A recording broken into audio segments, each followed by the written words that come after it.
Dəvət əhli olmalı insan. Hər birimiz dəvətçiyik. Elə mərhələdəyik ki, insanlara çatdırmaq lazım. Məsulluq. Nə qədər insanlara çatdıracaqsan, bil ki, o qədər insanın xeyri boldur. Bəzən insan dəvətlə əldə elədiyi xeyri milyonlar sədəqə verib əldə edə bilməz. Misal üçün, bir uşağın qəlbinə elə bir söz deyərsən, qəlbinə girər o söz, alim olar. O uşaq elə əsərlər qoyub gedər, o qədər insanlara dəvət edər, sən səbəb olarsan. Zəhəbi rahimullah, zəhəbi. Bir nəfər insan sözü ilə zəhəbi olur. Bu nə deyir?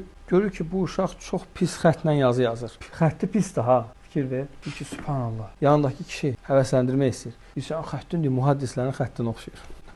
Əslində düz deyir. Çünki mühaddislər tələsdiyindən əyri-üyrü yazırlar. O da baxır, deyir, mən mühaddislərin xətti, deməli məndə nəsə var. Kəşf edib özünü.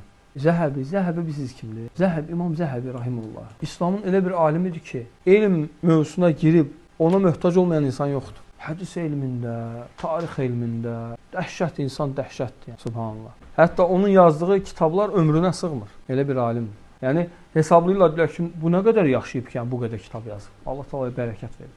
Bir insan səbəbidir.